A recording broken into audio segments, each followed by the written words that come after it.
A powerful billionaire CEO gave her 24 hours. Marry him, or he destroys her family. She thought it was cruelty, until she learned the truth. She's a devoted daughter from a proud family business. He's a cold, unstoppable tycoon with unlimited power. And this forced marriage isn't about love, it's about revenge.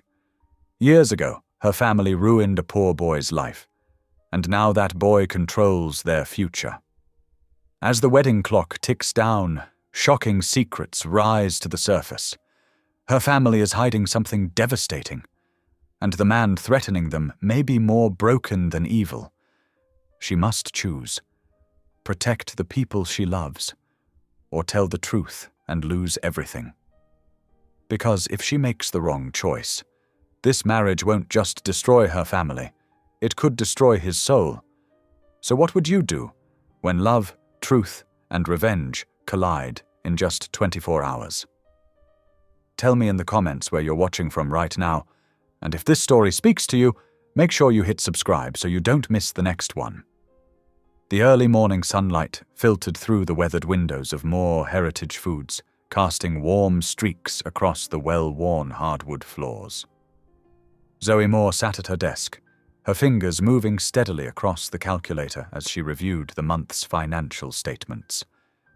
The familiar scent of her grandmother's coffee brewing down the hall brought a smile to her face, even as she frowned at the numbers before her.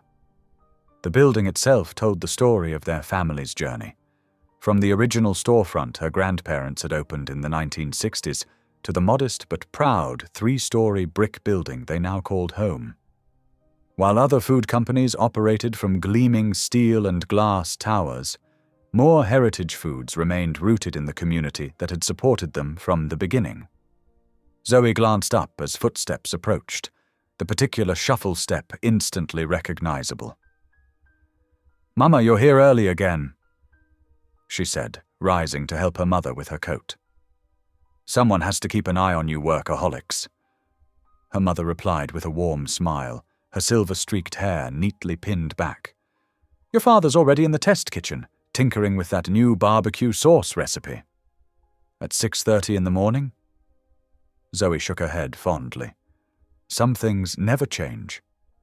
And that's exactly how we like it," her mother said, patting Zoe's cheek before heading toward her own office. Settling back at her desk, Zoe returned to the spreadsheets. The numbers were solid. Not spectacular, but steady. 3 generations of careful management had kept them profitable even through tough times. Their soul food product line might be smaller than the corporate giants, but their reputation for quality and authenticity had earned them loyal customers across 5 states. The morning progressed with its usual rhythm of phone calls, meetings, and production updates. Zoe had just finished reviewing the quarterly inventory when her computer pinged with an urgent email. Then another, and another. Her heart began to race as she opened them one by one. The first was from their primary supplier, informing them that their scheduled delivery was indefinitely delayed. The second came from their bank, noting that their line of credit needed immediate review. The third was from their largest distributor, citing technical issues that would prevent them from moving more heritage products. Zoe's hands trembled slightly as she reached for her phone. 3 calls, and 15 minutes later, the pattern became clear.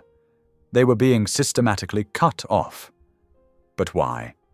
And by whom? She walked quickly to her grandmother's office, finding Ruth Moore in her usual spot by the window, a Bible open on her desk beside stacks of paperwork. "Something's wrong, Gran," Zoe said, sinking into the familiar leather chair across from her grandmother's desk. She explained the situation, watching as her grandmother's expression grew grave. "The Lord gives us signs," Ruth said quietly, closing her Bible. "We must have the wisdom to read them."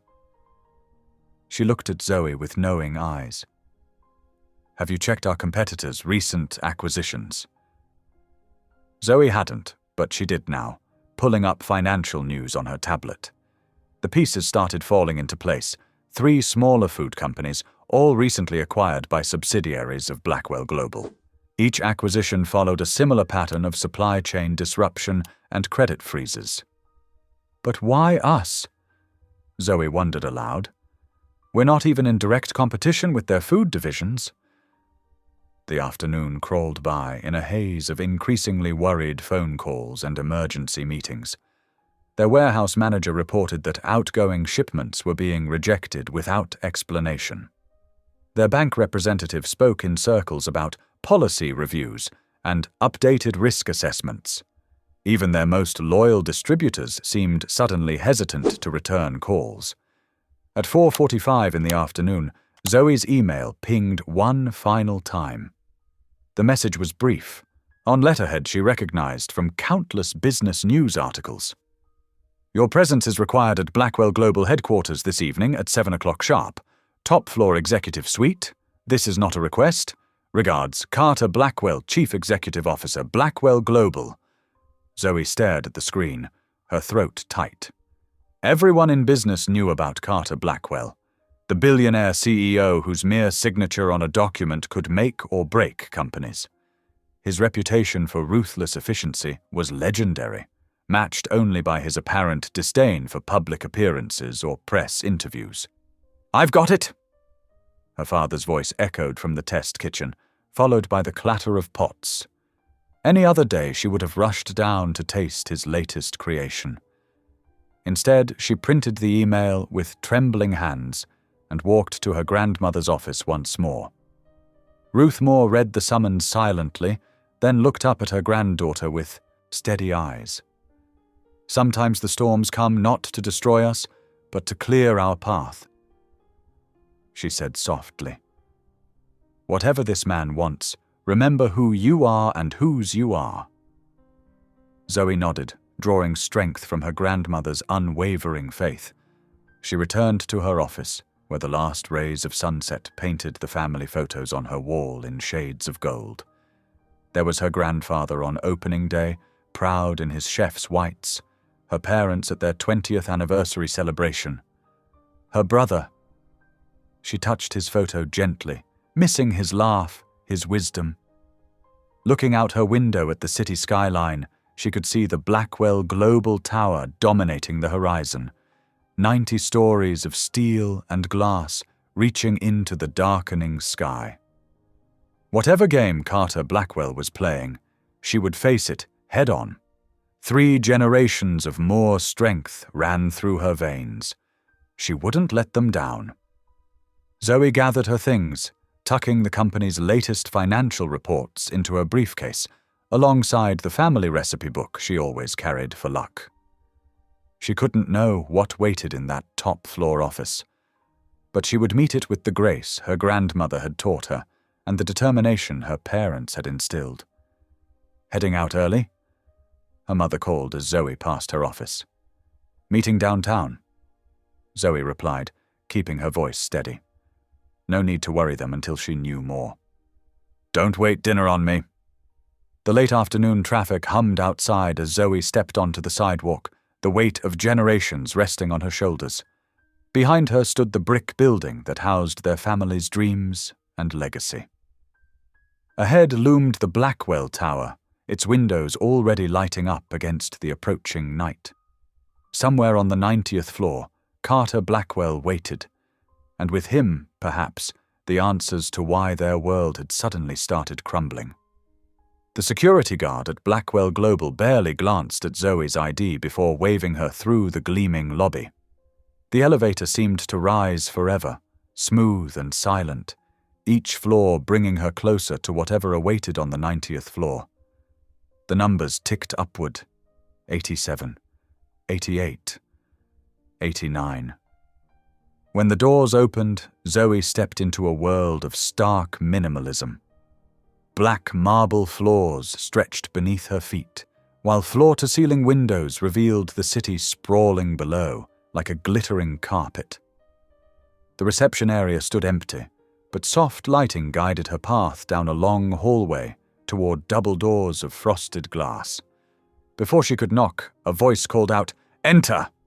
Carter Blackwell's office was larger than her family's entire executive floor. 3 walls of glass created the illusion of floating above the city, while strategic lighting cast the room in shadows and sharp angles. Behind a massive desk of black glass sat Carter Blackwell himself. He didn't rise to greet her. He didn't even look up from the document he was reading. In person, he was exactly as the rare photographs showed. Tall, impeccably dressed in a charcoal suit that probably cost more than her car, with dark hair swept back from features that seemed carved from marble. Hard, unyielding. "Miss Moore." His voice was cool, precise. "You're 3 minutes early. Commendable." Zoe straightened her spine. "Mr. Blackwell, would you care to explain why you've orchestrated a complete blockade of my family's business?" Now he looked up, and Zoe felt the full force of those steel-grey eyes. Direct, also commendable. He set aside his papers with careful precision. "I'll be equally direct. Your family's company has something I want." "We're not selling," Zoe said immediately. A slight smile curved his lips, though it didn't reach his eyes. "I'm not interested in buying." He stood, towering over the desk. "I'm offering you a choice, Miss Moore, a simple one." He pressed a button on his desk, and a wall panel slid aside to reveal a screen. Numbers and charts appeared. Familiar ones. Moore Heritage Foods financial records, supplier contracts, distribution agreements. "Your company's entire infrastructure," he said quietly, "rests on relationships I can sever with a single phone call. Your credit lines. I own the banks. Your suppliers. I've acquired controlling interests in their parent companies. Your distribution network." He shrugged. "Already compromised." Zoe's hands clenched at her sides. "That's illegal." "Prove it." He circled the desk slowly, like a predator sizing up prey. "By the time your lawyers filed the first motion, Moore Heritage Foods would be nothing but a cautionary tale in business school textbooks." Thunder rumbled in the distance as storm clouds gathered outside the windows. Zoe fought to keep her voice steady. "What do you want?" Carter Blackwell stopped directly in front of her. "Marriage." The word hung in the air between them like smoke. Zoe blinked, certain she'd misheard. "Excuse me? You will marry me," he continued in that same measured tone, "within 24 hours. A simple civil ceremony, followed by a pre-written press release announcing our company's merger through marriage. All operations at Moore Heritage Foods will continue unchanged, under your family's management, with full access to Blackwell Global's resources." "And if I refuse?" His smile was razor-sharp. "Then by this time tomorrow, Moore Heritage Foods will cease to exist. 3 generations of your family's work gone. Hundreds of employees, jobless. Your parents' retirement vanished. Your grandmother's legacy destroyed." Zoe's mind raced. "Why? Why would you want— My reasons are my own." He returned to his desk, removing a folder from the top drawer. "The choice is yours, Miss Moore. Sign these papers agreeing to the marriage, and your family's company thrives. Refuse, and watch it burn." Outside, lightning split the sky. Zoe's hands trembled as she opened the folder. Page after page of legal documents, all prepared in advance.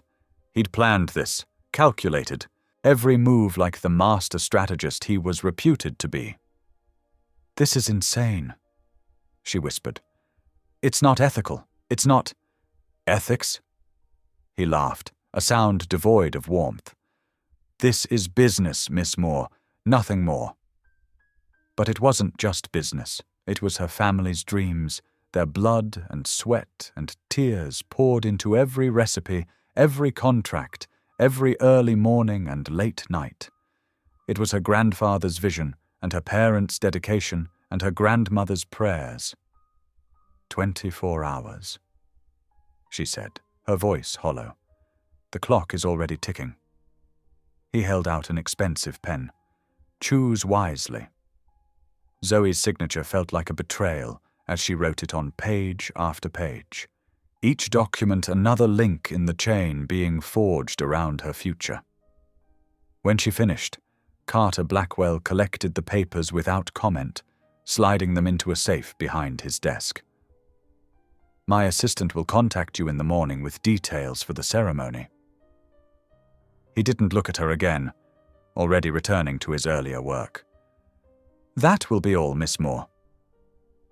Zoe turned woodenly towards the door. The city lights blurred through the windows, distorted by the first drops of rain striking the glass.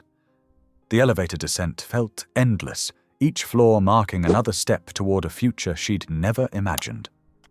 In the lobby, she pushed through the revolving doors into the night. Rain fell steadily now, soaking through her clothes as she clutched her briefcase containing copies of the ultimatum papers. Thunder rolled overhead, and somewhere in the distance, a church bell began to toll midnight. 24 hours. The countdown had begun. The sunrise painted streaks of pink and orange across the sky as Zoe's car pulled into the familiar driveway of her childhood home. Her parents' vehicles were already there. They'd always been early risers, a habit ingrained from decades of running the family business. The morning dew sparkled on her mother's prized rose bushes as Zoe walked up the path, her heels clicking against the concrete. She found them in the kitchen, her father nursing his usual morning coffee while her mother prepared breakfast. The scene was so normal, so peaceful. It made what she had to do even harder. "Zoe." Her mother's face lit up. "You're here early, sweetheart. Would you like some eggs?" "No." Zoe's voice came out sharper than intended. She placed the manila folder from Blackwell Global on the kitchen table with deliberate care. "I need answers, now." Her parents exchanged a quick glance, so brief most would miss it, but Zoe had grown up watching their silent communications. Her father set down his coffee cup slowly. "What's wrong?" he asked, though something in his tone suggested he already knew. Carter Blackwell. Zoe watched their reactions carefully. Her mother's hand froze mid-motion as she was reaching for a spatula. Her father's shoulders tensed. Or should I say Aaron Black? The kitchen clock ticked loudly in the silence that followed.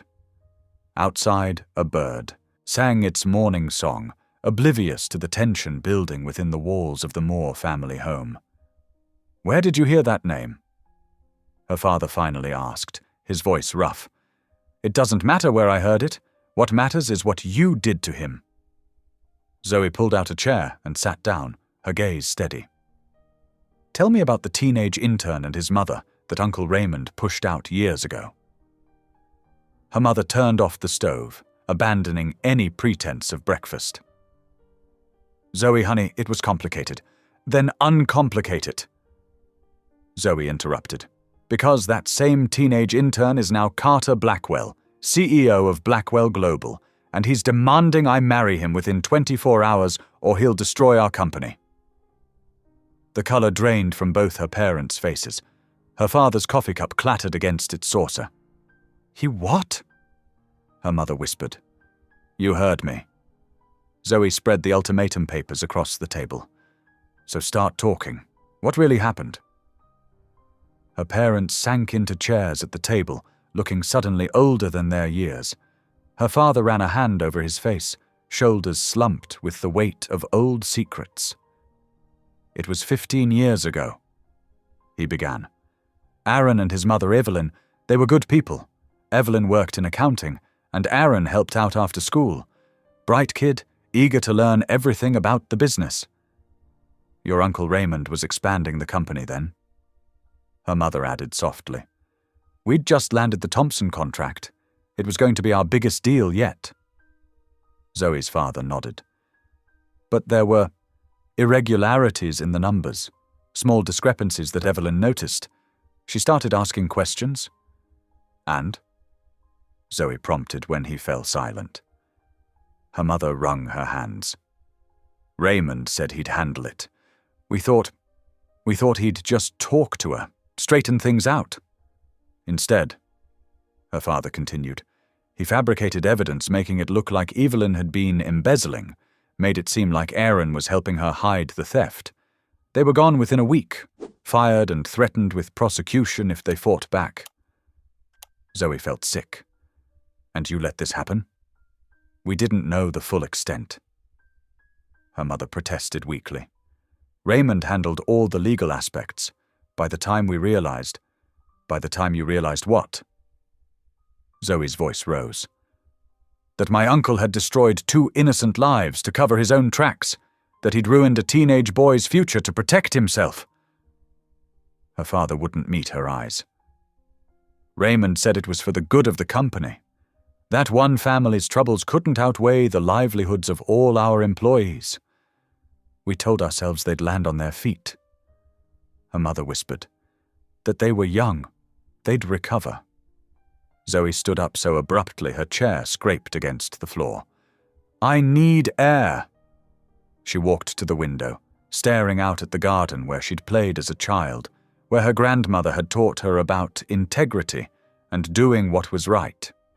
The roses her mother tended so carefully seemed to mock her now, beautiful on the surface, thorns hidden beneath. There's more, isn't there? She asked without turning around. Something you're still not telling me. The silence stretched until her father sighed heavily. Raymond, he may have used some of Aaron's ideas. The boy had written up proposals, marketing strategies. After they were gone, he stole them. Zoe finished flatly. Used a teenager's work to build his own success. Her mother started crying softly. We should have stopped it. Should have spoken up. Yes, Zoe said. You should have. She returned to the table and gathered the papers, her movements precise and controlled, despite the storm of emotions inside her. I need to go. Zoe, wait! Her father reached for her arm. She pulled away. I can't process this right now. I need to think. The drive to her apartment passed in a blur. Once home, Zoe booted up her laptop and began searching. Article after article about Carter Blackwell's meteoric rise in the business world, his reputation for brilliant strategy and ruthless efficiency, the way he'd built Blackwell Global from nothing into a corporate empire. She dug deeper, past the polished press releases and carefully crafted public image. Old newspaper archives, court records, property deeds. Slowly, painfully, the picture emerged. Aaron Black and his mother had struggled after leaving More Heritage Foods. They'd moved frequently, taking whatever work they could find. Evelyn's health had deteriorated under the stress. Aaron had dropped out of high school to work multiple jobs, studying for his GED between shifts. Then Aaron Black had disappeared entirely. 3 years later, Carter Blackwell emerged, young, ambitious, and laser-focused on success. He'd changed his name, but kept his mother's maiden name as a reminder. Zoe leaned back in her chair as evening shadows lengthened across her living room. The marriage ultimatum wasn't about business expansion or corporate strategy. It wasn't even about money. It was about a teenage boy who'd watched his mother suffer, who'd had his dreams stolen along with his good name. It was about 15 years of carefully planned revenge, orchestrated by someone who'd learned the hard way that power was the only protection against injustice. Carter Blackwell didn't want to merge their companies. He wanted to make her family feel as trapped and helpless as he'd once felt. The marriage demand wasn't about acquiring More Heritage Foods. It was about making them watch while an outsider took control of everything they'd built, unable to stop it. The realization settled over her like a heavy cloak as she watched the sun sink toward the horizon. This wasn't business. This was personal, and she was caught in the middle of a vendetta 15 years in the making. The city's nighttime pulse felt different now as Zoe drove back to Blackwell Global. The gleaming tower pierced the sky like a sword of judgment, its lights burning against the darkness. Her hands trembled slightly as she parked in the nearly empty garage, but she forced them steady. She needed answers, even if they hurt. The security guard recognized her from earlier, nodding her through without question. The elevator ride to the top floor stretched endlessly, each floor bringing her closer to a confrontation she both dreaded and needed. Aaron Black, stood at the wall of windows when she entered, his silhouette sharp against the city lights below. He didn't turn around. "I wondered if you'd come back," he said quietly. "You knew I would." Zoe moved further into the office, her heels clicking against the polished floor. "Once I learned who you really are." Now he did turn, and the mask of corporate indifference had slipped just enough to reveal something raw beneath.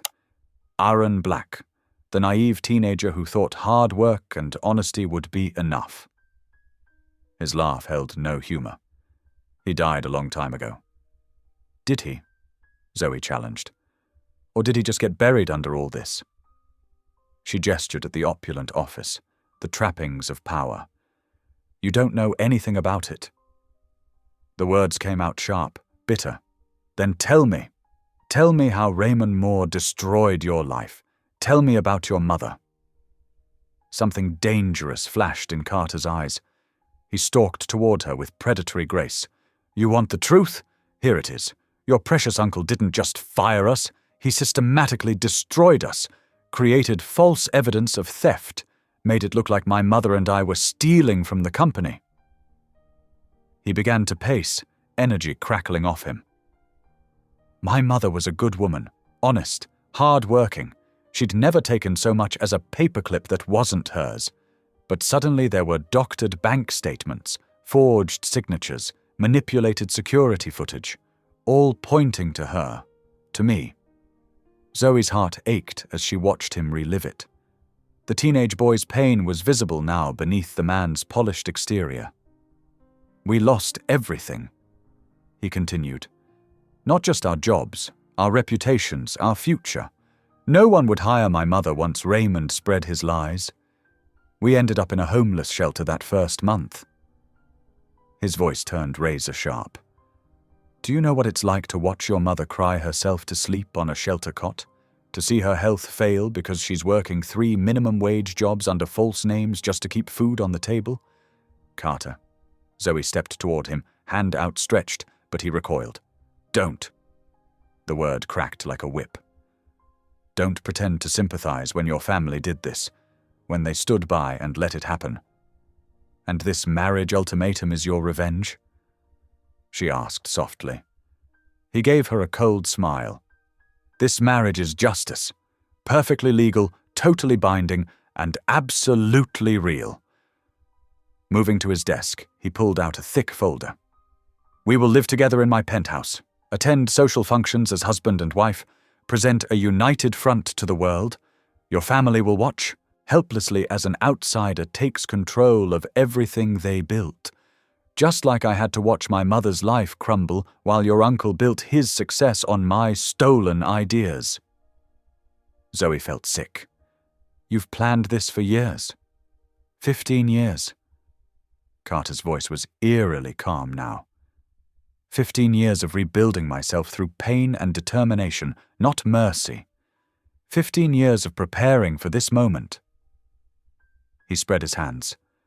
"This is my final reckoning." "And what about your mother?" Zoe asked. "What would she think of this revenge?" Something flickered in his expression before he shut it down. "My mother survived. That's what matters." "Is it? Or does it matter more that you've become exactly what destroyed you? Someone who uses power to hurt others?" "Don't." His voice was dangerous now. "Don't try to manipulate me with guilt. This isn't about right and wrong anymore. This is about consequences." Zoe studied him in the pre-dawn dimness, seeing both the wounded boy and the hardened man. "So this marriage will be real, in every way?" "Absolutely." Carter's smile held no warmth. "We'll share a home, a public life, legal ties that bind us together. Your family will watch their precious company, their legacy, fall under my complete control." They'll know that their own lies and silence brought this about. He moved closer, towering over her. And you, Zoe Moore, will wake up every morning knowing that your life belongs to me because they chose profit over truth 15 years ago. The eastern sky was beginning to lighten as Zoe walked out of his office for the second time in 24 hours. Her steps echoed in the empty corridor as the weight of her choice pressed down on her shoulders. Refuse and watch her family's company, their employees' livelihoods be systematically destroyed. Accept and subject herself to a marriage built on revenge and humiliation. The sun was just beginning to rise as she reached her car, painting the city in shades of gold that felt like mockery. In a few hours, she would have to give Carter Blackwell her answer, but in her heart, she already knew. There was no real choice at all. The morning sun filtered through the stained glass windows of St. Mark's Church, casting rainbow patterns across the empty pews. Zoe sat alone in the third row, her hands clasped tightly in her lap. The familiar scent of wood polish and old hymnals wrapped around her like a comforting blanket. "What would you tell me to do, Marcus?" she whispered, thinking of her late brother. The memory of his laugh, silenced too soon by a drunk driver 5 years ago, still brought both comfort and pain. Marcus had always been the moral compass of the family, the one who could see straight to the heart of any problem. The colourful light shifted as clouds passed overhead, reminding her of afternoons spent in this very church with her grandmother Ruth. Those Sunday school lessons hadn't just been about Bible stories, they'd been about understanding, right from wrong, about the hard choices that defined a person's character. Zoe closed her eyes, remembering one particular conversation from years ago. She'd been 16, wrestling with whether to report a friend's cheating on an important exam. "Truth isn't always comfortable, child," her grandmother had said, her weathered hand smoothing Zoe's hair. "But it's like a medicine, sometimes bitter going down, but necessary for healing." Now at 28, Zoe found herself facing a much harder truth. Her family's comfortable life had been built partly on an injustice, one that had destroyed a teenage boy and his mother. Carter's revenge might be extreme, but the debt was real. She pulled out her phone, checking the time. 10:15 in the morning. Less than 2 hours remained before she needed to give Carter her answer. The weight of responsibility pressed down on her shoulders like a physical thing. Rising from the pew, Zoe made her way to the small prayer garden behind the church. The autumn air was crisp, carrying the scent of fallen leaves and late-blooming roses. She found her grandmother tending to the garden, just as she'd expected. "I wondered when you'd come," Ruth said without turning around, her experienced hands carefully pruning a rosebush. "You've got that same look you had when Marcus passed, like you're carrying the world's weight alone." Zoe settled onto a nearby bench, watching her grandmother work. "How do you know when a sacrifice is the right thing to do, Grandma? When it's justice versus revenge?"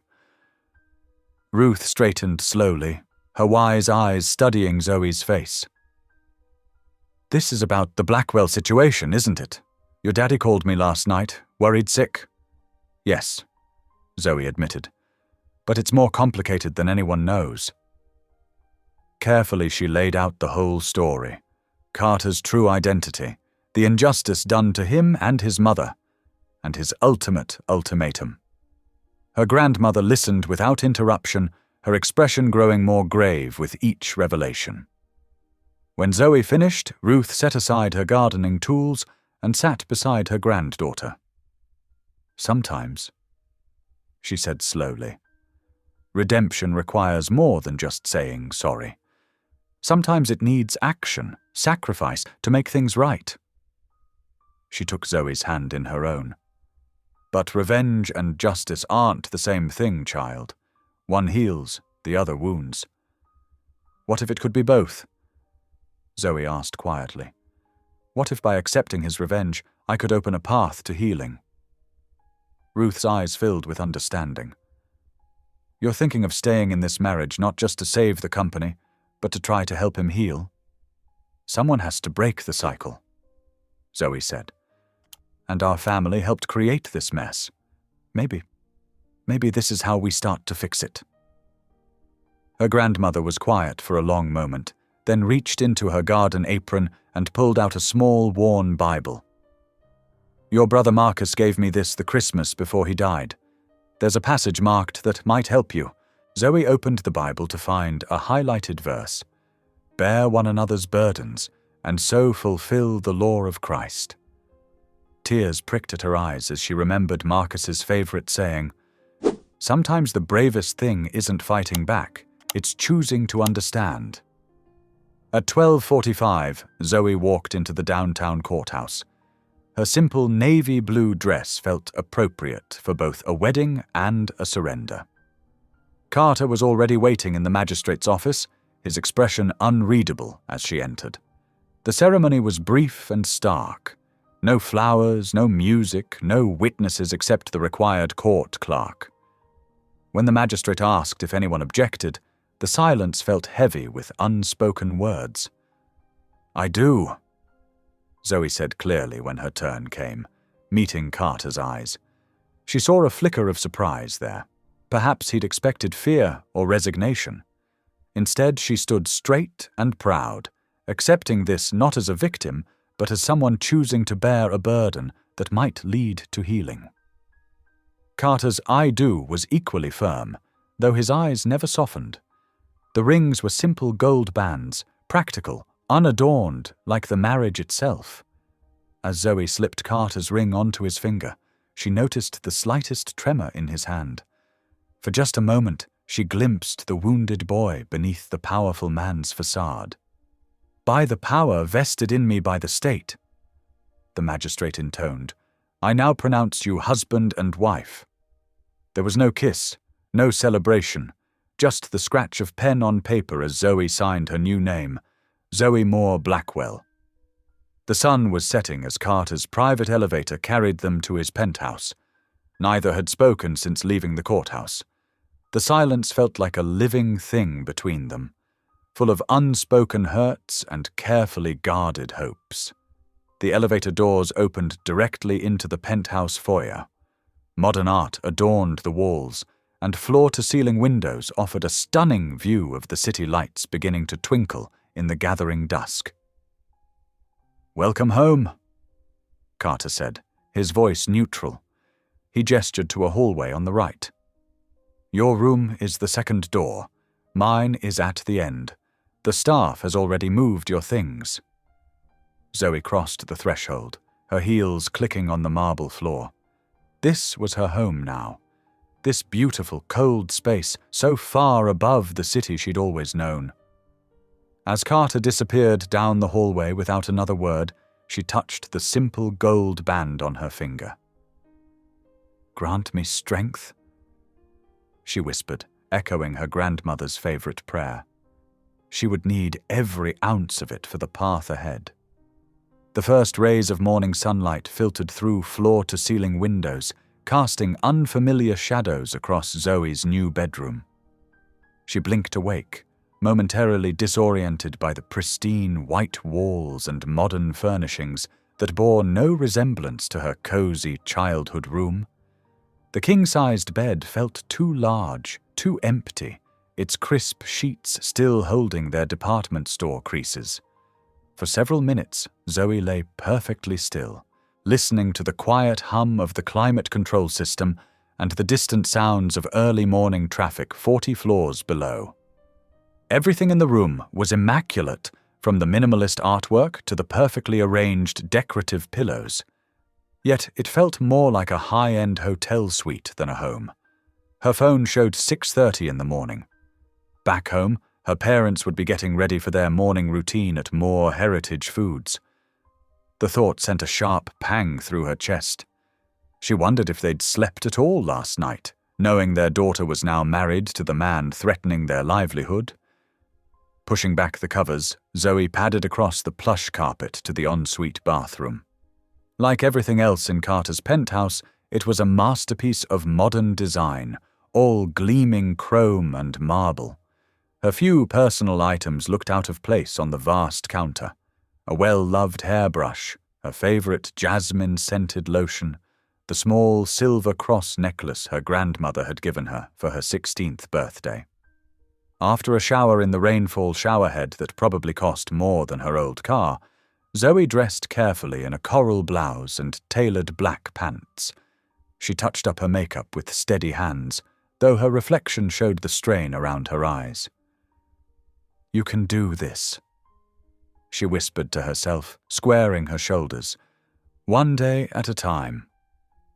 When she finally ventured out to the kitchen at 7:15, she found Carter already there, impeccably dressed in a charcoal suit. He stood at the kitchen island, reading something on his tablet while sipping coffee from a sleek black mug. "Good morning," Zoe said quietly, proud that her voice remained steady. Carter barely glanced up. "There's coffee in the pot. Breakfast will be delivered at 7:30 sharp." As if on cue, the elevator chimed, and a uniformed server wheeled in a cart laden with covered dishes. With practiced efficiency, he set 2 place settings at opposite ends of the long dining table, arranged the food, and disappeared as silently as he'd arrived.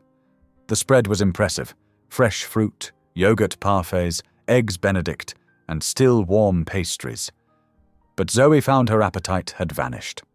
She forced herself to take a seat and put a few strawberries on her plate. Carter joined her at the table, maintaining the maximum possible distance between them.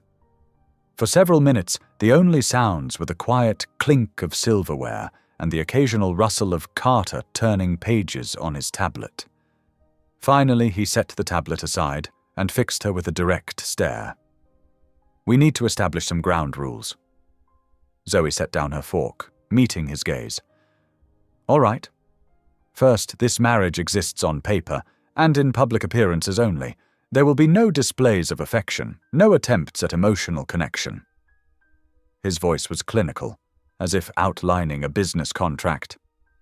"You'll maintain your own separate bedroom and personal space. I expect you to be present for any important social functions where you'll act the part of a supportive wife. Otherwise, our interactions will be minimal." Zoe nodded, though each word felt like another brick in the wall between them. "Second, I expect complete honesty. No lies, no deception, even by omission." His lips twisted in a bitter smile. "I think your family has done enough of that already." The accusation stung, but Zoe kept her expression neutral. "Agreed." "Third, you'll have access to a household account for necessary expenses. Any major purchases must be approved by me first. Your salary from More Heritage Foods will be deposited into your personal account, which remains yours to manage." "And the company?" Zoe asked quietly. "Will you continue blocking our suppliers?" Carter's expression hardened. "The company will operate without interference as long as our arrangement stands. Break any of these rules, and that changes immediately." After breakfast, Zoe returned to her childhood home to pack her belongings. The familiar yellow house seemed smaller somehow, its warmth dimmed by the weight of recent events. Her mother tried to help, but her hands shook so badly while folding clothes that Zoe gently sent her downstairs. Room by room, Zoe sorted through 28 years of memories. Photo albums, old report cards, the teddy bear her brother Marcus had won for her at the state fair the summer before his death. She couldn't take everything. The penthouse bedroom, though spacious, wasn't designed for sentimental clutter. By late afternoon, her life had been condensed into a dozen boxes and 3 suitcases. The moving company Carter had arranged arrived precisely on schedule, efficiently loading everything into their truck. Zoe's father stood in the driveway, looking lost as he watched the movers work. When she approached to say goodbye, he enveloped her in a fierce hug. "We never meant for any of this to happen," he whispered, his voice rough with emotion. "If we had known—" "I know, Daddy." Zoe said, pulling back to meet his eyes. "We can't change the past. We can only try to make things right now." Her mother pressed a small package into her hands, family photos she'd quickly framed, to make that place feel more like home. The gesture nearly broke Zoe's carefully maintained composure. Back at the penthouse, Zoe spent hours organizing her belongings, trying to carve out a small space of familiarity in the stark, modern interior. Carter remained in his home office, door firmly closed, while she worked. As night fell, Zoe found herself drawn to the penthouse's wraparound balcony. The city stretched out below, a glittering tapestry of lights and shadows. The wind this high up was sharp and clean, carrying away the lingering scent of her mother's perfume from their goodbye hug. She wrapped her arms around herself, feeling the weight of all she'd given up pressing down on her shoulders. The comfortable chaos of her family home, the easy warmth of shared meals, the simple freedom to be herself, all traded for this gilded cage. Yet as she touched the simple gold band on her finger, Zoe knew she'd made the only choice her conscience would allow. Sometimes doing the right thing meant walking the harder path. Her grandmother had taught her that, and now she was living it.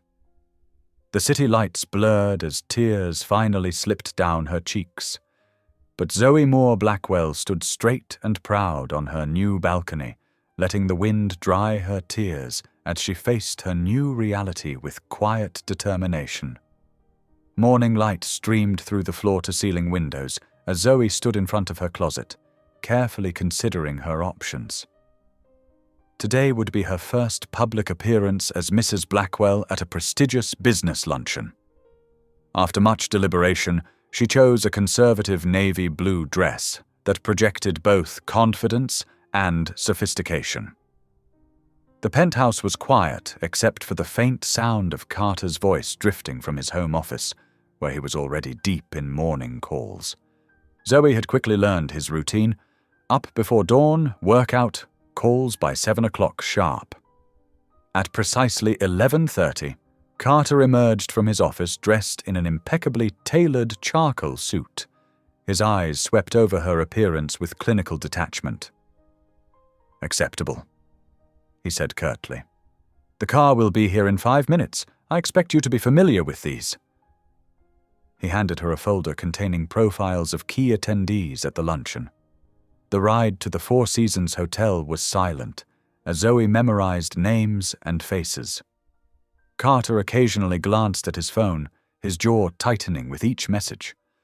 The hotel's grand ballroom had been transformed for the occasion, with round tables draped in cream linens and elegant centerpieces.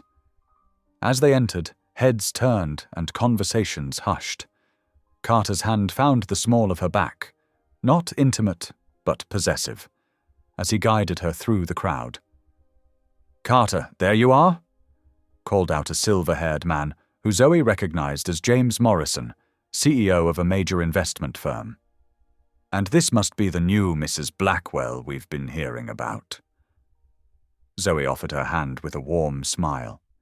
"Please, call me Zoe. It's lovely to meet you." "Quite a catch you've made here, Carter," Morrison said with a wink. "Though I must say the news of your marriage came as quite a surprise to us all."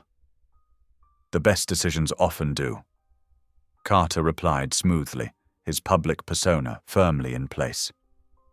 Throughout lunch, Zoe watched Carter navigate the social dynamics with practiced ease. His responses were measured, his smile never quite reaching his eyes, until the conversation turned to the Blackwell Foundation. "The new youth center in the East Side is doing remarkable work," commented Diana Chen, a prominent board member. "Those coding programs are transforming lives." For just a moment, something in Carter's expression shifted. His shoulders relaxed slightly, and a hint of genuine pride crossed his face. "We're expanding the program to 3 more locations next quarter," he said, his voice carrying an undertone of warmth that Zoe hadn't heard before. The conversation continued. But Zoe's mind was already working. After the luncheon, while Carter attended board meetings, she made her way to the address she'd discreetly noted from the Foundation's website. The Blackwell Youth Center occupied a renovated warehouse in a struggling neighborhood. The building's exterior had been transformed with vibrant murals, and the sound of children's laughter spilled out through open windows. Inside, the space hummed with activity. Teenagers huddled over computers in a state-of-the-art lab, while younger children worked on homework with volunteer tutors. The walls were covered with student artwork and certificates of achievement. "Can I help you?" asked a friendly woman with graying hair pulled back in a neat bun.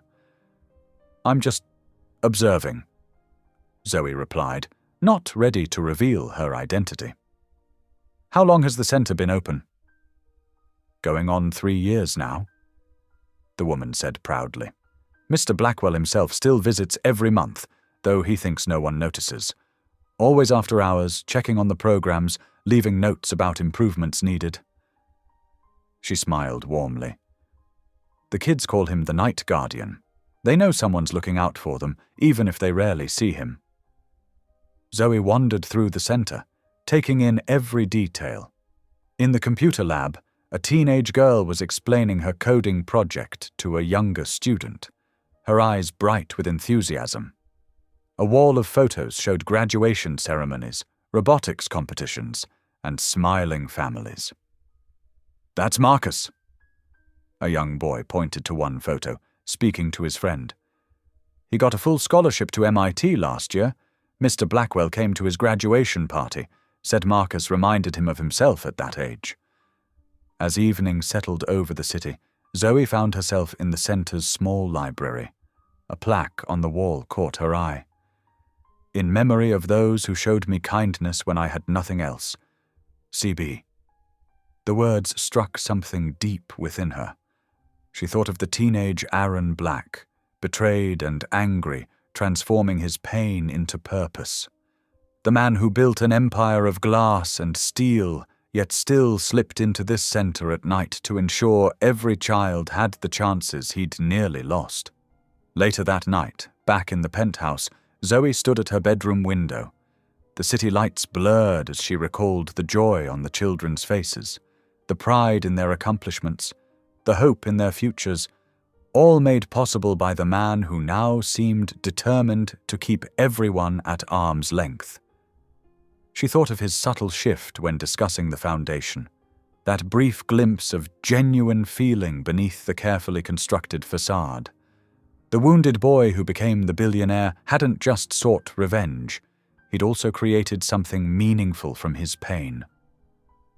The next morning dawned bright and clear. Zoe woke early, her mind made up after yesterday's revelations at the youth center.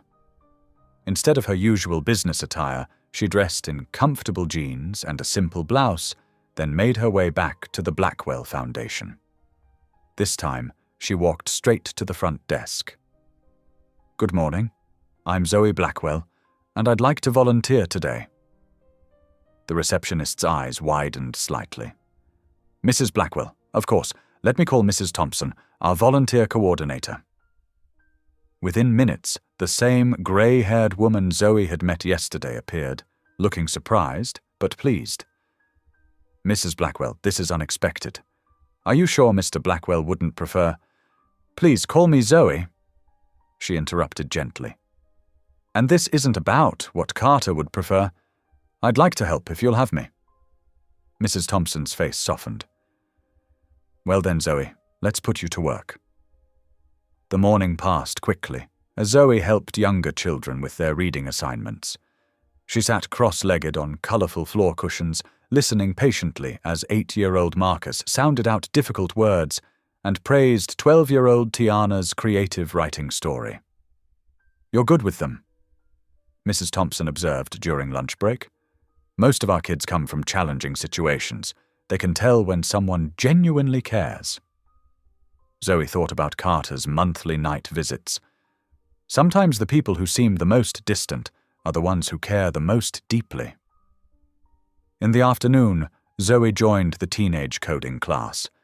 Though she couldn't help with the technical aspects, she offered encouragement and listened as students explained their projects with growing confidence.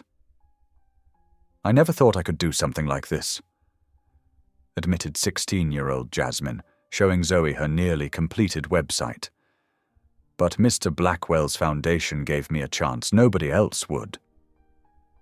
"Tell me more about that," Zoe encouraged, noting how the girl's entire face lit up when talking about her future plans. "Well, last year I was really struggling. My mum lost her job, and I was thinking about dropping out to help support my little sisters." Jasmine's voice grew quiet. "Then one day, Mr. Blackwell himself came to visit. He hardly ever comes during the day, but he talked to me for almost an hour about coding and business and never giving up. The next week, my mum got called for an interview at one of his companies. She's been working there ever since." Stories like this emerged throughout the day. Small acts of kindness that had changed lives, always done quietly, without fanfare. The Carter Blackwell these people knew was very different from the man who had forced her into marriage.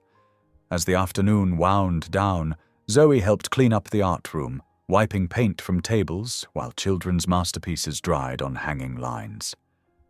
Mrs. Thompson appeared in the doorway. "Zoe, you've been wonderful today. The children really responded to you." She hesitated. "Would you consider making this a regular thing? We could use someone with your heart." Before Zoe could respond, a familiar voice came from behind them. "Indeed. What exactly is your angle here?" Carter stood in the doorway, his expression unreadable. Mrs. Thompson quickly excused herself, leaving them alone among the children's artwork. "Not everything has an angle, Carter," Zoe said quietly, continuing to clean. "Sometimes people just want to help." He moved further into the room, picking up a student's painting of a night sky filled with stars. "You were here yesterday, too. My security team informed me." "Yes, I was." Zoe set down her cleaning cloth and faced him directly. "I wanted to understand." "Understand what?" "The man who builds centers like this, who visits at night to make sure everything is perfect, who remembers what it's like to be a teenager with nothing but dreams and determination." She gestured to the walls around them. "This place isn't about revenge or power, it's about healing." Carter's jaw tightened. "You don't know anything about healing?" "Don't I?" Zoe stepped closer. "My faith teaches me that pain doesn't have to define us, that we can choose what we build from our broken pieces." She pointed to the painting in his hands. "That child didn't know how to paint stars 3 months ago. Now look at what they created. That's what healing looks like." For a long moment, Carter stood perfectly still, staring at the painting. When he finally spoke, his voice was barely above a whisper. "Why are you really here, Zoe?" The use of her first name hung in the air between them, delicate as a soap bubble. It was the first time he'd called her anything but Mrs. Blackwell since their wedding. "Because I believe in redemption," she answered simply. "For everyone involved in this story, including you, Carter, including my family, including myself." He set the painting down carefully, his movements precise. "The foundation is off limits. This can't happen again." But something had shifted in his voice. The steel edge was dulled, almost uncertain. He turned to leave, then paused in the doorway. "Zoe." She looked up. "The children's art show is next Friday evening, if you'd like to attend. That would be acceptable." He was gone before she could respond, but his words echoed in the quiet room. Not Mrs. Blackwell. Zoe.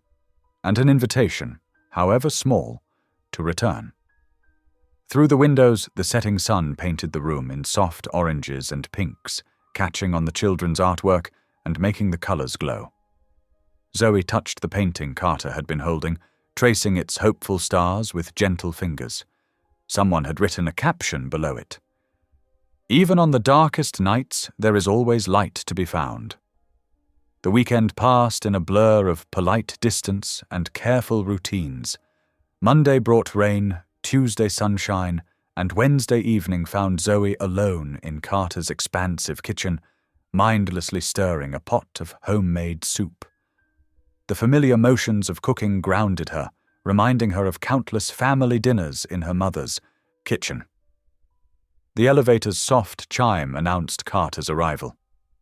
His footsteps, usually sharp and purposeful, seemed slower tonight. Zoe glanced up as he entered, noting the shadows under his eyes and the slight slump of his shoulders. "You're cooking," he observed, loosening his tie. "My grandmother's recipe," Zoe replied, ladling the soup into bowls. "Chicken and wild rice. Would you like some?" To her surprise, Carter nodded, shrugging off his suit jacket and draping it over a kitchen chair. The simple domesticity of the moment felt strange, like a scene from someone else's life. "It's been a long day," he said, accepting the bowl she offered. "Thank you." They settled at opposite ends of the dining table, the city lights twinkling through floor-to-ceiling windows. The silence between them felt different tonight, less hostile, more contemplative. "My mother used to make soup when I was sick," Carter said suddenly, his voice quiet. "Before everything happened, she worked 3 jobs after we left Moore Heritage, but she'd still find time to cook when I had a cold." Zoe's spoon paused halfway to her mouth. Carter rarely mentioned his mother or their past. "Is she—" Zoe hesitated, unsure how to ask. "She's alive," Carter confirmed. "Living quietly in a small town upstate. I bought her a house there, made sure she'd never have to work again." He stirred his soup absently. "She doesn't approve of what I've become." The admission hung heavy in the air. Zoe waited, sensing there was more. "This marriage," Carter continued, meeting her eyes for the first time that evening. "I never intended. That is, I want you to know I won't expect—" He set down his spoon, frustration crossing his face. "Physical intimacy was never part of my plan." Zoe felt her cheeks warm, but she held his gaze. "Why tell me this now?"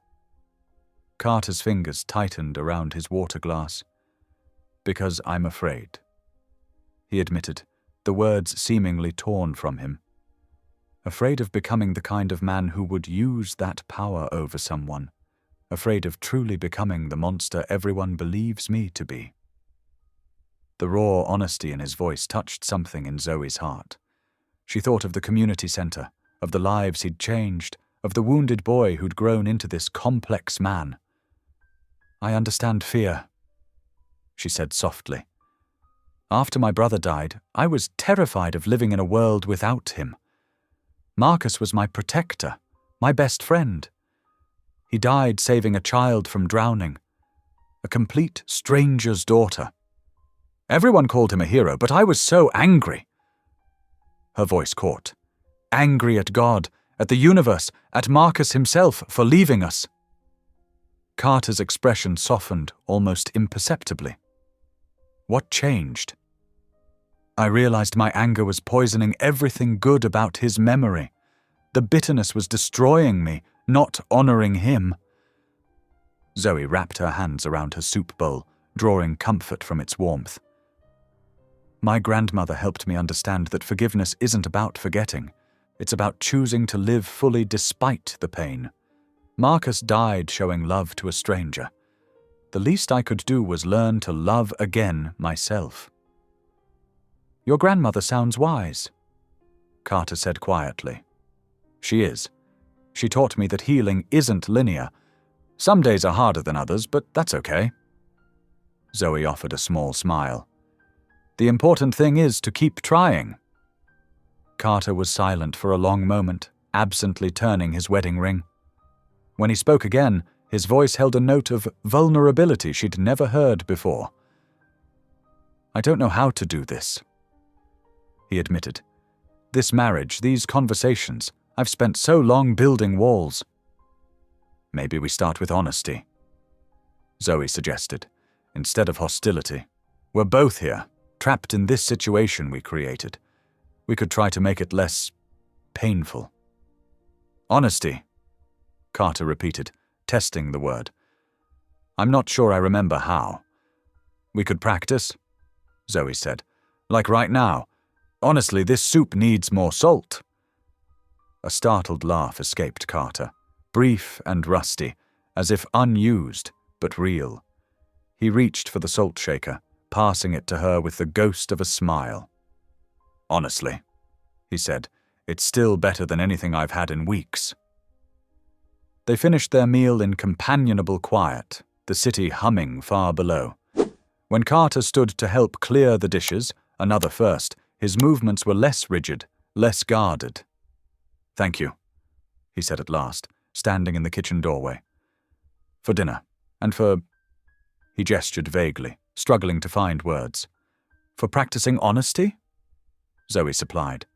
Carter nodded. Yes, that. He hesitated, then added softly. Good night, Zoe. As his footsteps faded down the hallway, Zoe looked out at the city lights, thinking of stars painted by children's hands and the slow, careful work of building bridges across broken places.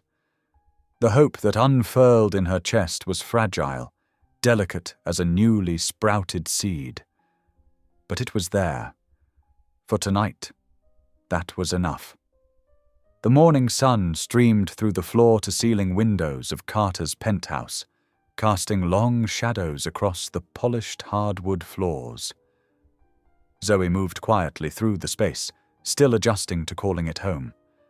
After last night's breakthrough, she felt a glimmer of hope that perhaps their arranged marriage could evolve into something less painful. She paused at Carter's home office door, noticing it was slightly ajar, unusual given his meticulous nature. A cleaning cart stood nearby, explaining the oversight. Zoe stepped inside, intending to close it properly, when a manila folder caught her eye. It lay askew on the otherwise immaculate desk, its contents partially visible. Her own family name jumped out at her. More family asset dissolution strategy. Zoe's hand trembled as she reached for the folder. She knew she shouldn't look, but something in her gut urged her forward. The first page was dated 3 years ago, long before their marriage. As she began to read, her heart sank like a stone. The documents outlined a comprehensive plan spanning 5 years. Phase 1, marry into the Moore family to gain insider access. Phase 2, document all past irregularities while appearing to reconcile. Phase 3, launch a coordinated media and legal campaign exposing decades of supposed corporate fraud, culminating in total asset seizure and public disgrace. Zoe sank into Carter's leather chair, her legs too weak to hold her. Page after page detailed how he would systematically destroy everything her grandparents had built. The marriage wasn't just revenge. It was a tactical move in a long-term strategy to annihilate her entire family. Her phone buzzed, making her jump. A text from her uncle Raymond. Need to discuss urgent business matter. Meet me at the office at 2 o'clock. Zoe's hands shook as she carefully returned the folder exactly as she'd found it. The cleaning cart's wheels squeaked in the hallway, and she slipped out of the office, her mind racing. Hours later, she stood in her uncle's office at Moore Heritage Foods, clutching her purse like a shield. Raymond sat behind his desk, his usual smooth smile in place. I've heard whispers, he said without preamble, about Carter Blackwell's true identity, about his plans. You knew? Zoe's voice cracked. You knew who he was all along? Raymond's smile never wavered. Of course I knew. I keep tabs on all potential threats. But you're the one who married him, dear niece. When this all comes out, who do you think the board will blame? What are you talking about? It's quite simple. Raymond leaned back, steepling his fingers. You married him without disclosing his connection to our company. You gave him inside access. When he moves against us, it will look like you were his willing accomplice all along. Horror dawned as Zoe realized his implications. You're going to pin everything on me? Your own niece? Business is business, Raymond said coldly. I protected this company once before. I'll do it again. The board will have no choice but to believe you betrayed us. After all, you're the one who signed the marriage certificate. This isn't about protecting the company. Zoe shot back, anger rising. This is about protecting yourself. You're the one who destroyed Aaron Black's life. You're the one who falsified those documents.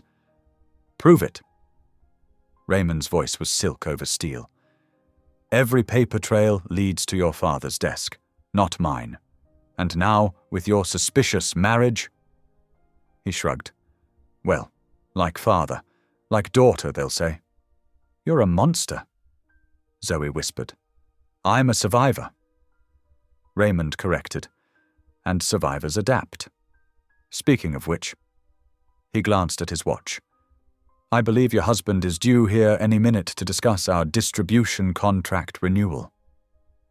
As if on cue, voices approached in the hallway.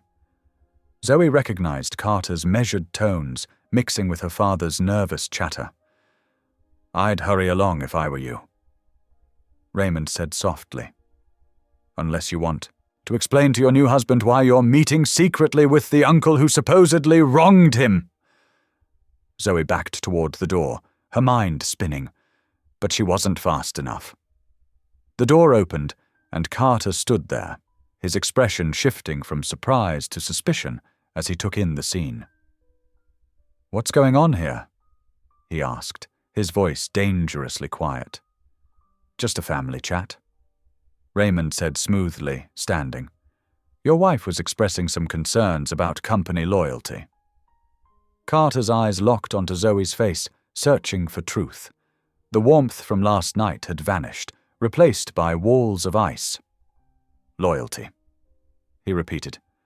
Interesting topic. Carter, I can explain. Zoe started. No need. He cut her off. I think I understand perfectly. He turned to Raymond. We'll reschedule our meeting. Without another word, he strode away. Zoe hurried after him, catching up at the elevators. Please, let me explain, she pleaded. It's not what you think. Isn't it? Carter's voice was arctic. Tell me, was last night's performance part of your uncle's strategy or your own? Performance? Carter, no. I trusted you, he said quietly. For one moment, I actually believed. He shook his head. My mother warned me about trust. I should have listened. The elevator arrived with a cheerful ding that felt like mockery. Carter stepped inside, his face a mask of stone. Don't bother coming home tonight, he said as the doors closed. I'll have security pack your things. Zoe stood in the empty hallway, tears streaming down her face. Behind her, she heard Raymond's soft chuckle. Well? Her uncle said. I suppose that takes care of that. Zoe walked out of Moore Heritage Foods in a daze, past the photos of her grandparents on the walls, past the empty desk where her brother used to work, past everything that had once meant family and security and home. The sun was setting over the city, painting the sky in colors too beautiful for such a dark day. She had lost everything, her marriage, her family's trust, her home, in the space of 12 hours. And somewhere in the gathering darkness, two wounded souls retreated behind their walls, each believing the other's betrayal complete. The morning sun struggled to pierce through heavy clouds, matching Zoe's somber mood as she drove through familiar neighborhoods. Her heart felt as heavy as the gray sky above. She hadn't slept all night, replaying Carter's words over and over in her mind. Don't bother coming home tonight. Home. The word itself seemed to mock her now. Her childhood home felt tainted by decades of secrets, and Carter's penthouse had never truly been hers. Only one place remained where she might find clarity, her grandmother's modest house on the outskirts of town. Zoe parked in the cracked concrete driveway, noting how the morning glories still climbed faithfully up the trellis her grandfather had built years ago. Some things, at least, remained constant. The screen door creaked, its familiar welcome as she approached. Her grandmother, Ruth Moore, opened the door before Zoe could knock. "I had a feeling you'd come," she said softly, pulling Zoe into a warm embrace that smelled of fresh bread and lavender. "How did you know?" Zoe asked, her voice muffled against her grandmother's shoulder. "A grandmother always knows when her babies are hurting." Ruth guided her inside to the sunny kitchen, where 2 cups of steaming tea already waited. "Now, tell me everything." Zoe sank into the worn kitchen chair, wrapping her hands around the warm mug. The familiar surroundings, the faded checkered curtains, the well-loved Bible on the counter, the gentle tick of the old wall clock, helped steady her racing thoughts. "I don't even know where to start, Grandma," she admitted. "The beginning is usually best." Ruth replied, settling into her own chair. "Though I suspect this story has many beginnings." Over the next hour, Zoe poured out everything. Carter's true identity as Aaron Black, Uncle Raymond's manipulation, the forced marriage, the growing connection with Carter that had been shattered by yesterday's discovery. Her grandmother listened without interruption, her wise eyes taking in every detail. "And now," Zoe concluded, "everything's ruined. Carter thinks I betrayed him. Uncle Raymond's going to blame me for everything. The company could fall apart. I don't know what to do." Ruth was quiet for a long moment, her weathered hands wrapped around her cooling tea. "Do you remember the story of David and Nathan?" Zoe nodded, familiar with her grandmother's way of finding biblical wisdom for modern problems. "Nathan could have stayed silent about David's sin with Bathsheba. It would have been easier, safer. But he chose truth, even knowing it would hurt the king he served." Ruth reached across the table to take Zoe's hand. "Truth is rarely comfortable, child, but it's the only foundation strong enough to build a life on." "But, Grandma, the truth could destroy everything our family has built." "No." Ruth's voice was firm. "Lies are what's destroying our family. They've been eating away at our foundation for years, like termites in wood. The truth might hurt, but it's the only thing that can set things right." Zoe stared into her empty cup, watching the last drops of tea settle.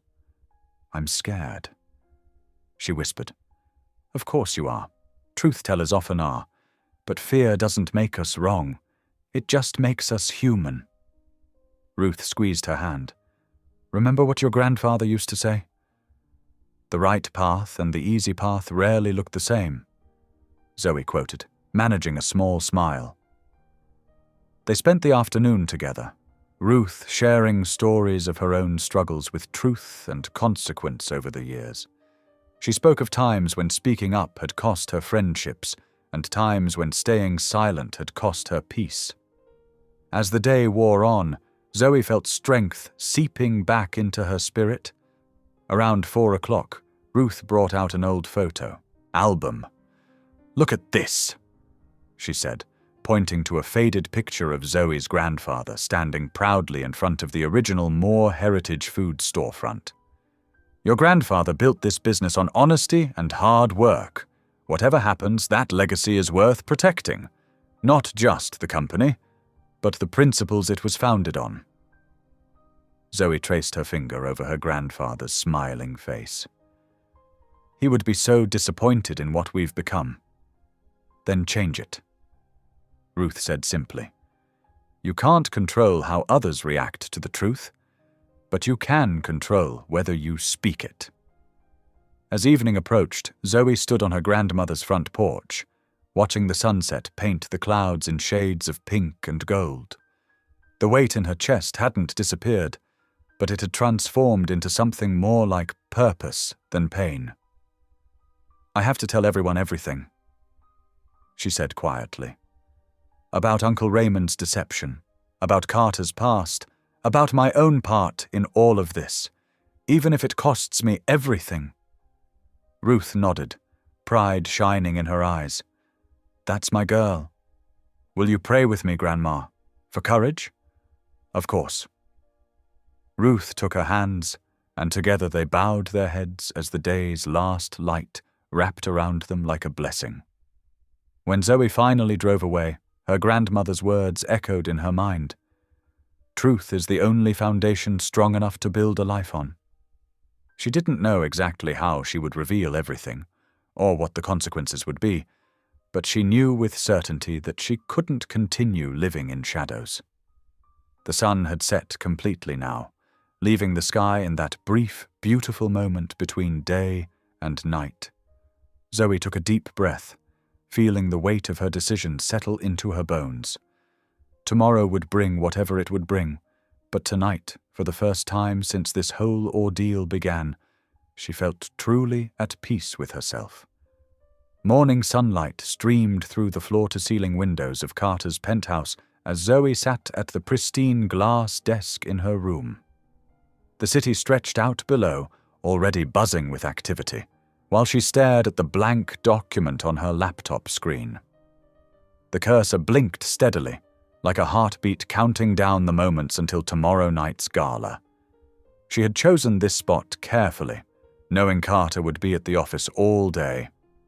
The distance between them had grown into a physical thing, heavy and cold. When she'd passed him in the hallway early this morning, he'd turned away, his shoulders rigid with distrust.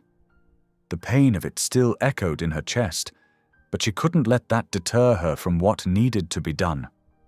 Taking a deep breath, Zoe began to type. "My name is Zoe Moore Blackwell, and I am here to tell you the truth." The words came slowly at first, then faster as she poured out the whole story. She wrote about Aaron Black, the promising young intern who had been wrongfully pushed out. She detailed her Uncle Raymond's manipulation of company records and the devastating impact it had on the Blacks' lives. Her fingers trembled as she described her own role in the current situation, both her initial compliance with the marriage ultimatum and her growing understanding of the deeper wounds involved. Around noon, Zoe printed the first draft and read it aloud, pacing the length of her room. The words felt clumsy, inadequate. She crossed out entire paragraphs, rewrote sections, struggled to find the balance between necessary truth and unnecessary hurt. "Lord," she whispered, stopping by the window. "Give me the words. Help me speak truth with grace." She worked through lunch, barely noticing when the afternoon sun shifted across the floor. The fifth draft felt stronger, clearer. Still, she read it again, marking places where the tone needed adjustment. This wasn't about revenge or self-justification. It was about healing, about bringing light to dark places. At 3:00, Zoe's phone buzzed with a reminder about the gala preparations. The event planner had sent over final details: cocktails at 7, dinner at 8, speeches scheduled to begin at 9:30. Her name was listed among the speakers, right after Carter's welcome address. The timing felt like divine providence. She wouldn't have to request a speaking slot. She printed what she hoped would be the final version and took it to the penthouse's private chapel, a small, peaceful room Carter had surprisingly included in the design. Kneeling on the cushioned bench, Zoe read the speech one more time, this time as a prayer. "Give me strength," she prayed, her voice barely a whisper in the quiet space. Not just for tomorrow night, but for whatever comes after. The sound of the front door opening startled her. Carter was home early. Zoe quickly gathered her papers and slipped out of the chapel, hearing his footsteps heading toward his office. The distance between them ached, but she resisted the urge to seek him out. Tonight, he needed his space, and she needed to finish her preparations. Back in her room, Zoe spent the next few hours memorizing key parts of her speech. She didn't want to read the whole thing from paper. Some truths needed to be spoken from the heart. Standing before her full-length mirror, she practiced making eye contact, speaking clearly, maintaining composure. My name is Zoe Moore Blackwell, she repeated for what felt like the 100th time, and I am here to tell you the truth. As evening settled over the city, Zoe heard Carter's office door open and close, followed by his footsteps down the hall. The soft ding of the elevator told her he was leaving again, probably for another late night at the office. The silence he left behind felt heavy with unspoken words. Zoe forced herself to eat a light dinner, knowing she'd need her strength for tomorrow. She spent the next few hours going over every detail. Her dress was pressed and ready. Her speech was as perfect as she could make it. Her heart was prepared for whatever consequences might come. Just before midnight, Zoe carefully folded the final version of her speech and placed it in her purse, a simple black clutch she'd chosen for tomorrow night. Her hands were steady, her breathing calm. The fear hadn't gone away, but it had transformed into something else, a quiet certainty that this was the right path, no matter how difficult. She walked to the window one last time, looking out at the glittering city lights. Tomorrow would change everything, but tonight, in this moment of calm before the storm, she felt the peace that comes with absolute clarity of purpose. The truth would finally be spoken, and whatever happened after that would be in God's hands. The Blackwell Global Shareholder Gala transformed the company's top floor into a glittering showcase of wealth and influence. Crystal chandeliers cast warm light over tables dressed in crisp white linens and decorated with centerpieces of white roses and silver accents. The city's most powerful figures moved through the space in designer evening wear, their quiet conversations creating a steady hum beneath the soft classical music. Zoe stood near the back of the room, her fingers nervously smoothing the silk of her navy blue gown. She'd chosen it carefully, elegant but understated, appropriate for both a CEO's wife and what she needed to do tonight. Her grandmother's pearl necklace felt cool against her throat, a reminder of the wisdom that had led her here. She watched Carter work the room with practiced ease. In his perfectly tailored black tuxedo, he looked every inch the powerful CEO. But she could see the tension in his shoulders, the careful distance he maintained even while shaking hands and sharing polite laughs. He hadn't looked at her once since they'd arrived separately. "Ladies and gentlemen," the event coordinator announced at precisely 9:30. "Please take your seats. Mr. Blackwell will begin his address shortly." Zoe's heart pounded as she made her way to her assigned seat at the main table. Her purse felt heavy with the weight of her prepared speech, though she'd practically memorized every word. Around her, board members and their spouses settled into their chairs, some offering her small nods of acknowledgement. Carter stepped up to the podium, adjusting the microphone with practiced ease.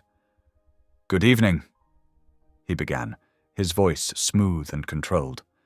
"Thank you all for joining us tonight to celebrate another remarkable year at Blackwell Global." As he launched into his carefully crafted speech about quarterly profits and future projections, Zoe felt an almost supernatural calm settle over her. She knew what she had to do. The truth couldn't wait for a convenient moment. There would never be one. Carter was building to his conclusion, describing the company's commitment to excellence, when Zoe stood. A few nearby guests glanced at her curiously, but she kept her eyes focused straight ahead. Her legs felt steady as she walked toward the podium. "And so, as we look to the future—" Carter stopped mid-sentence as Zoe approached. For the first time in days, their eyes met. She saw confusion, then anger flash across his face. "I apologize for the interruption," Zoe said clearly into the microphone, her voice carrying across the now silent room. "But there's something that needs to be said tonight." She could feel the tension rippling through the crowd. Security guards shifted uncertainly at the edges of the room, looking to Carter for direction. But he remained frozen, his knuckles white against the podium. "My name is Zoe Moore Blackwell," she continued, her voice growing stronger. "And I'm here to tell you the truth about how I came to stand before you tonight." The silence in the room deepened. Hundreds of eyes fixed on her, some curious, some concerned, all attentive. 20 years ago, a young intern named Aaron Black worked at Moore Heritage Foods. He was brilliant, hard-working, and honest. He and his mother trusted our company, trusted my family. Zoe paused, glancing at Carter. His face had gone completely still. That trust was betrayed. A murmur rippled through the crowd. Some of the older board members shifted uncomfortably in their seats. My Uncle Raymond Moore manipulated company records to push Aaron and his mother out, stealing their chance at success to secure a contract for himself. My parents, though they didn't orchestrate it, chose silence over truth. And I— Her voice wavered slightly, but she pressed on. I continued that silence when I learned of it, trying to protect my family's reputation instead of making things right. The room had grown so quiet that the hum of the air conditioning seemed loud. Zoe could see phones being lowered. No one wanted to miss what was coming next. Aaron Black survived. He rebuilt himself into the man you now know as Carter Blackwell. Another wave of whispers swept through the room. When he discovered my family's company was vulnerable, he used that leverage to force me into marriage, a perfect revenge against the family that had wronged him. She turned to face Carter directly now. His expression remained unreadable, but she could see the rapid rise and fall of his chest. I don't stand here to excuse my family's actions or my own complicity. What was done to you and your mother was wrong. The years of suffering you endured because of our choices, that was wrong. The silence that protected the guilty while the innocent suffered, that was wrong. Tears pricked at her eyes, but her voice remained clear. I'm here tonight because I believe that truth, no matter how painful, is the only foundation for healing. I accept whatever consequences come from this confession, both legal and personal. The truth needed to be spoken. Zoe stepped back from the microphone.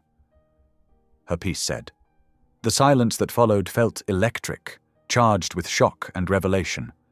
Every eye in the room swung toward Carter, waiting for his response. He stood completely still, his face a mask of competing emotions. The weight of the moment pressed down on everyone present, shareholders, board members, staff, all holding their breath to see how this public revelation would play out.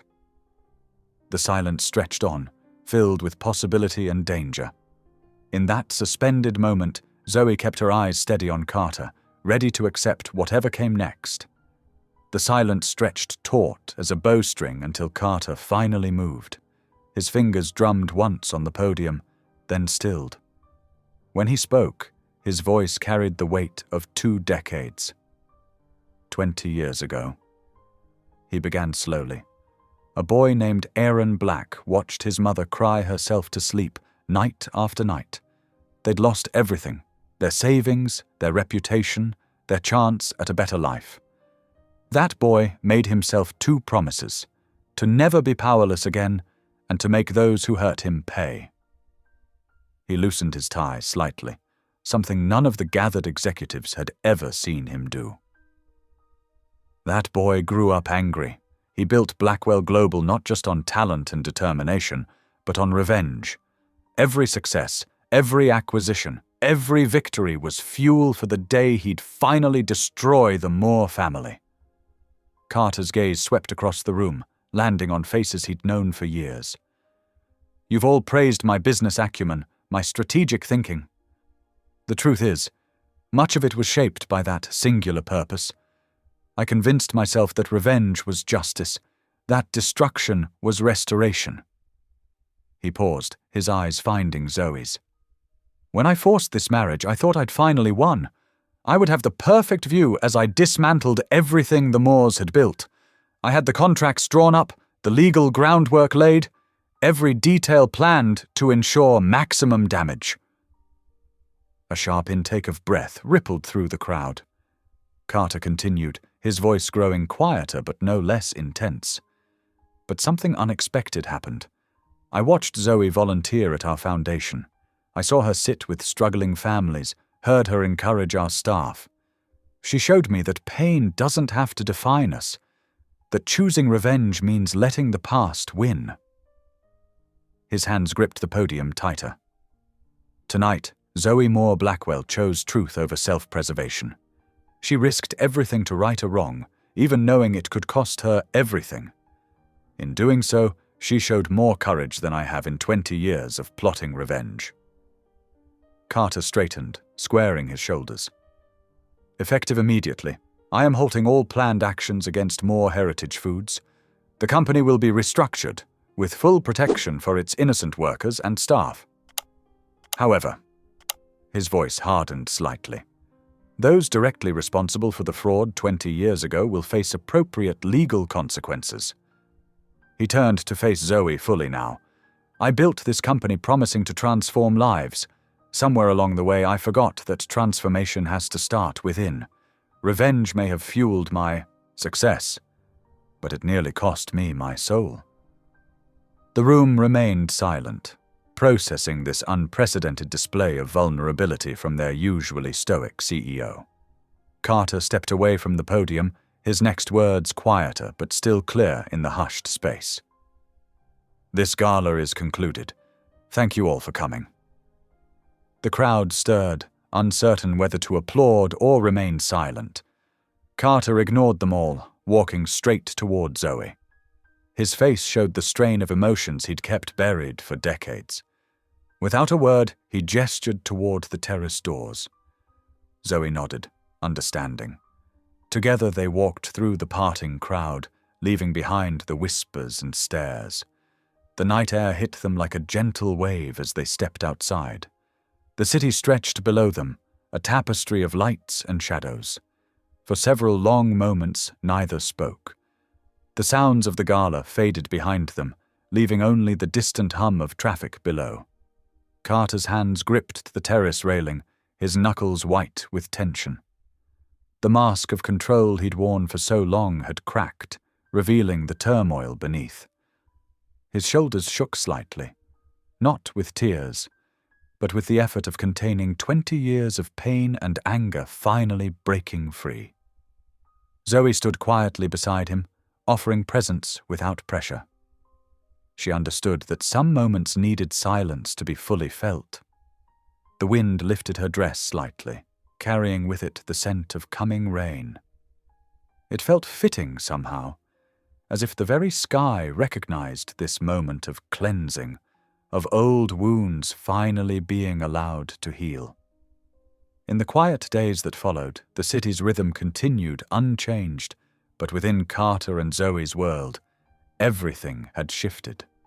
The morning after the gala dawned clear and crisp, a gentle September breeze stirring the curtains in their penthouse.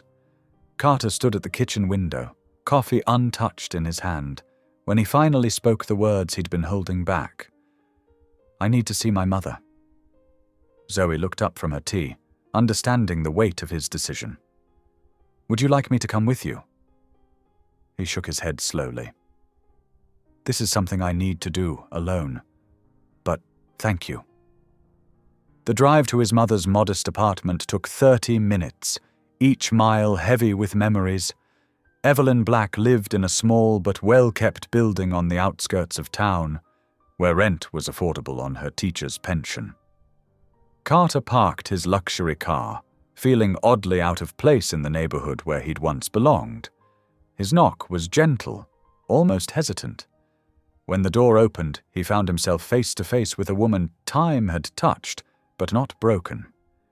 Evelyn's hair had gone silver, but her eyes, his eyes, still held that same quiet strength. Aaron, she whispered, using the name he'd left behind. Then catching herself. Carter. Mom. His voice cracked on the word. I'm sorry, I'm so sorry. She pulled him into her arms, and suddenly he was that teenage boy again, scared and hurting, but finally, home. They cried together in her small living room, surrounded by photos of the life they'd lived apart. His graduations she'd watched from afar, his business successes she'd tracked in newspapers. "I wanted to protect you," he explained, sitting on her worn couch. "I thought if I became powerful enough, no one could hurt us again. But I lost myself in the process." Evelyn touched his cheek gently. "You were always more than your pain, sweetheart. I knew that even when you couldn't see it yourself." They talked for hours, filling in the gaps of 20 years. She told him about her students, the small victories and daily joys she'd found in teaching. He shared stories of building his company, admitting how empty each success had felt without her there to share it. "Tell me about Zoe," Evelyn said finally, her eyes gentle but knowing. "The real story, not what the papers say." Carter's expression softened. "She showed me there's more strength in forgiveness than revenge. She's everything I thought I didn't deserve." Across town, another family was facing their own moment of truth. In the Moore family home, Zoe sat with her parents as they struggled to find words for their regret. "We were so focused on protecting the business," her father admitted, his voice heavy. "We told ourselves we were protecting our legacy, our community. But we forgot that legacy means nothing without honor." Zoe's mother reached for her hand. "When you stood up at that gala, you showed more courage than we ever did. We're so proud of you, baby, and so sorry we put you in that position." "I understand why you did it," Zoe said softly. "But understanding isn't the same as accepting. We have to be better than our fears." The days flowed into a week, marked by small changes and quiet revelations. Carter and Zoe found themselves sharing real conversations over dinner, no longer performing roles, but speaking as equals. One evening, as they sat on their terrace watching the sunset, Carter finally asked the question that had been weighing on his heart. "Do you regret it? Marrying me, even knowing what I planned?" Zoe considered carefully before answering. "I regret that it took pain to bring us here, but I don't regret choosing to face the truth, even when it hurt. And I don't regret falling in love with the man behind the revenge." Carter turned to her, surprised. "Love." She met his gaze steadily. "Yes, not the love I expected or planned for, but real love, grown from seeing each other at our worst and choosing to be better." He reached for her hand, his touch gentle. "I thought I knew everything about power. But you showed me the greatest power lies in choosing truth over pride, forgiveness over vengeance." He paused, gathering courage. "The marriage contract is void now. You're free to go if you want." "And if I want to stay, then stay," he said softly. "Not because of a contract or obligation. Stay because you choose to. Stay because somehow in all this mess, we found something real." Zoe squeezed his hand, feeling the tension in his fingers ease.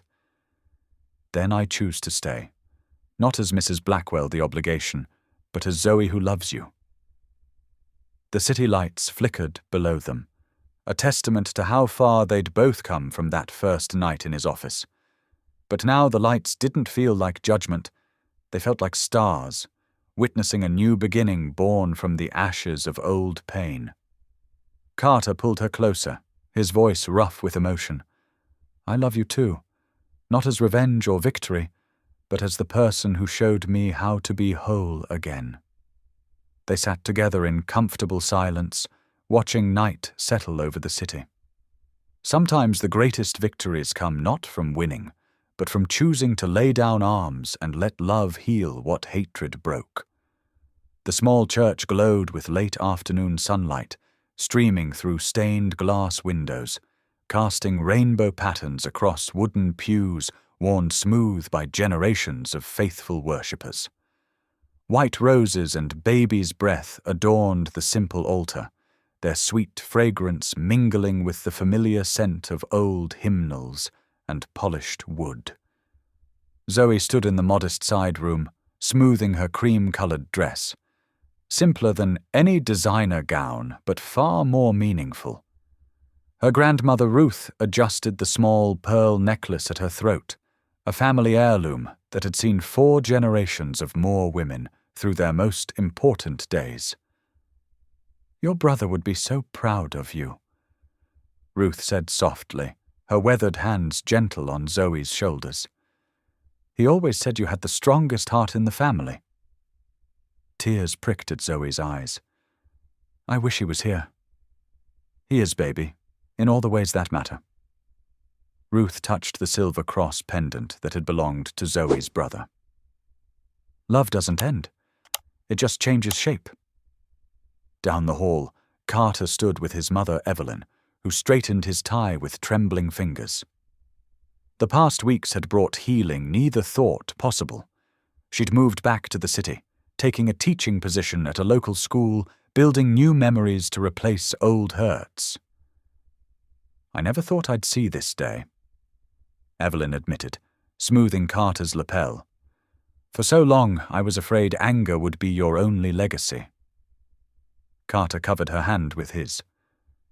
"I learned from the best that it's never too late to choose differently." He paused, emotion thick in his voice. "Thank you for not giving up on me, even when I gave up on myself." The small sanctuary filled slowly with people whose lives had been touched by both families. Workers from Moore Heritage Foods sat beside employees from Blackwell Global.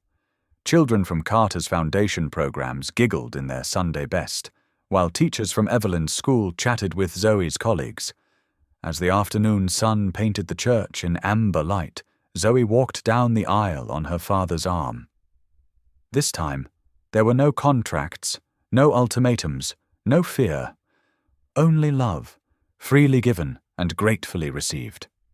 Carter waited at the altar, his eyes never leaving her face. Gone was the cold mask of the vengeful billionaire. In its place was the man who had learned that true strength lies not in power, but in the courage to be vulnerable.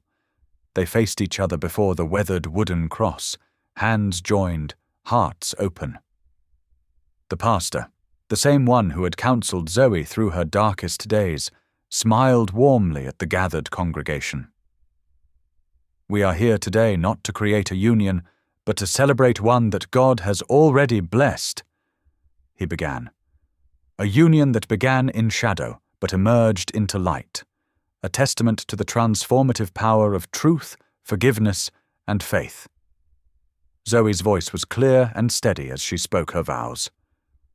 "I once stood before you out of duty, but today I stand here out of love. I promise to keep choosing love over fear, truth over comfort, and faith over doubt. To be your partner in healing, your companion in joy, and your shelter in storms." Carter's usually confident voice wavered with emotion. "I came to you seeking revenge, but found redemption instead. I promise to honor the gift of your forgiveness, to cherish the strength of your character, and to love you with the same grace you showed me. Where I once built walls, I now choose to build bridges." Ruth and Evelyn sat together in the front pew, years of pain dissolved in shared tears of joy. Behind them, the combined communities of both families witnessed love's power to heal what hatred had broken. As the pastor pronounced them husband and wife, this time in the sight of God and family, the setting sun broke through the clouds, flooding the sanctuary with golden light. Carter drew Zoe close, their kiss a seal on promises made not from obligation, but choice. At the modest reception in the church hall, generations mingled and mended. Children from the foundation presented a handmade card signed by dozens of small hands. Employees from both companies shared stories of how truth had set them free from old rivalries. Later, as soft music played and the evening deepened, Zoe stood quietly observing the scene. She watched Carter laugh with her father over coffee, saw her mother and Evelyn planning a community garden project, noticed Ruth teaching foundation kids her secret cookie recipe. Penny for your thoughts? Carter's voice was warm as he joined her, slipping an arm around her waist. Zoe leaned into him, marveling at how natural it felt now. I was just thinking about that night in your office, when you gave me 24 hours to decide the fate of my family. I was so angry then. He admitted, I thought making you suffer would heal my pain. And instead you showed me that healing comes from choosing to break the cycle. He turned her to face him. You could have exposed everything that first night, but you chose to carry the burden until truth could heal instead of destroy. Zoe touched his face gently. I married you to save my family. I never imagined it would help. Heal yours, too. Help heal generations of pain we didn't even know we carried. Around them, the gathering continued, a living testament to restoration. Former rivals shared dessert plates, children darted between tables, and elderly church members blessed everyone within reach. Carter took her hand, his thumb brushing over her rings, the expensive one from their first ceremony, now paired with a simple band that meant infinitely more. Ready to build a future on truth instead of fear? With you? Zoe smiled, feeling the warmth of faith restored and love redeemed. Always. The evening light softened to purple dusk outside the church windows, but inside, the glow of healing and hope illuminated faces old and young. Where there had been division, now stood unity. Where fear had ruled, love now reigned. And in the center of it all, two people who had learned that the greatest journey isn't the path to success, but the road to redemption. Thank you for being here. If something in this story stayed with you, I'd love to see you again. Subscribe. And tomorrow, I'll bring you another story crafted with heart.